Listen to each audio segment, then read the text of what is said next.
Hello, my name is Charlie Mcgrath. I am the founder of WideAwakeNews.com, a host on the one and only Rinse Radio Network, and co-founder of Doomcast, Doomcast.com.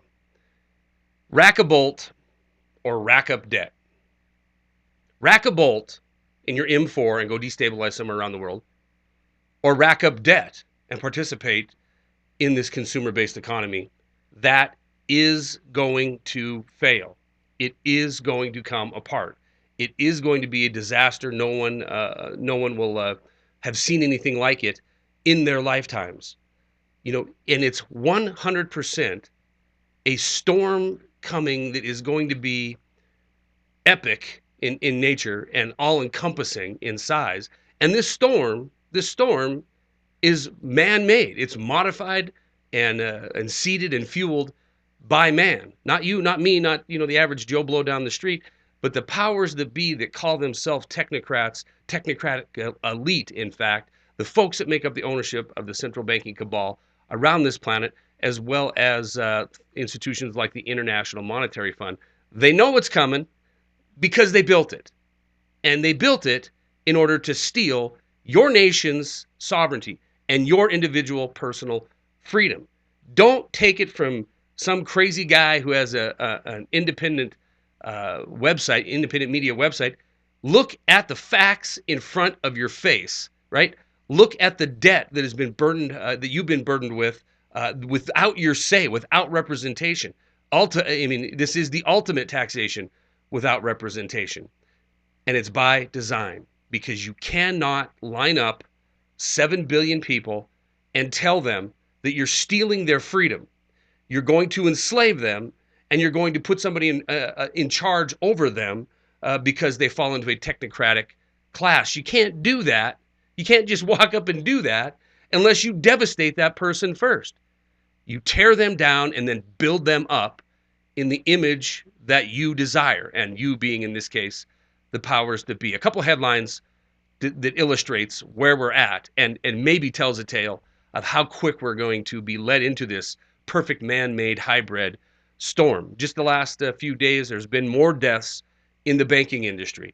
These are deaths that are connected to J.P. Morgan, either directly or the individuals had at one point in their career worked for J.P. Morgan. In the latest one, Pierre Wather, he was found dead in his home next to Lake Zug in Switzerland. Now, his deal with J.P. Morgan was a decade ago. He was in the insurance division. The insurance division that isn't selling you, car insurance or life insurance. The insurance division that ensures that J.P. Morgan will never take a loss. These credit default swaps and these other products that are made and invested into as a hedge. This guy was neck deep in it. Now, unfortunately, in 2008, 2009, when DoddFrank, the fix-all to the financial industry, was written and then eventually implemented, it did nothing to eliminate the ability of institutions like J.P. Morgan, and fill in the blank of the rest of the too bigs, to continue their practices of devastating economies around the world and stealing the future of people around the world.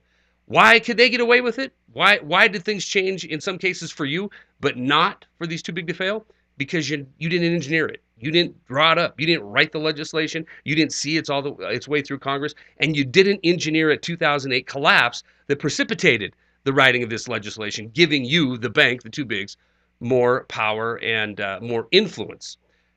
This continues on to this very, very day. And it's going to continue on until the same institutions decide it is time to unleash the man-made hybrid storm, and at which time a lot of these institutions will evaporate, but it's like the borders of a nation.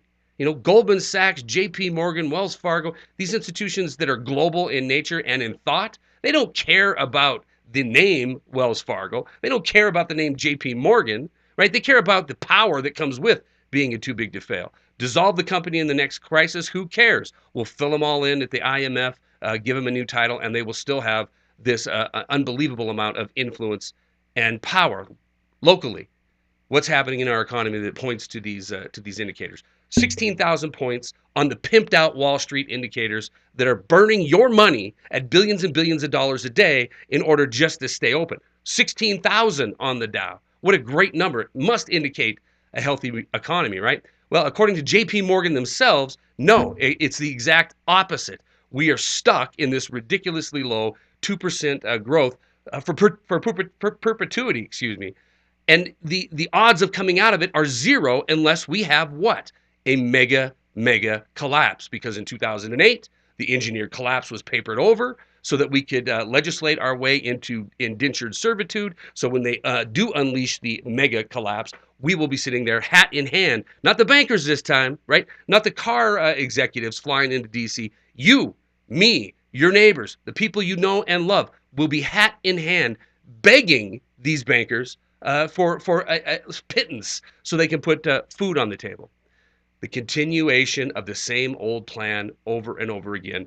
The manipulation of the thought process of the people of this country to believe that we are somehow on track because beer's flowing, lights are on, and Dow's at 16,000 points is a sucker punch waiting to happen. So who's going to get all this control, Charlie? Who's going to get all this control and all this power? And where's it going to go? And what do you mean they're taking our sovereignty? It's real simple. Everything is connected. Everything is a plan, steadily marching forward and forward into the man-made engineered storm that's going to be unleashed. Right now, you have Russians inside Ukraine. You have our president, our Congress, throwing a hissy fit over it because they're saying it's unjust, unfair, and the list of propaganda goes on both sides. But at the end of the day, the truth can always come out, and the truth is always about money. Money, money, money, power, power, power. This is always the baseline of any story you look at, and it doesn't matter if it's pop culture or if it's so-called news or if it's in the financial world. It's all about money. It's all about power. It's all about influence. Ukraine. We know the Ukraine, what it's there for. The Ukraine is there. Ukraine is there as a prized jewel for the West to stave off an EU collapse, to have their natural resources and their roots into markets. The EU must have the Ukraine. That's why we, you and me, paid for in government agencies 60 plus programs to destabilize the elected government inside Ukraine. Russia, they have a vested interest in not having us right next to them on their borders. So this dispute continues, but again, at the baseline, it's about money, power and control over that region of the world.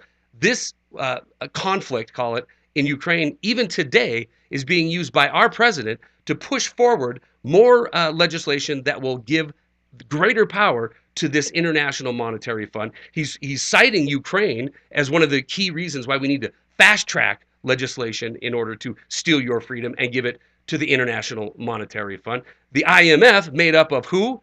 Representatives of you? Representatives of the United States? Pretty sure we didn't vote on that, but pretty sure we're going to hand over a bunch of our financial freedom.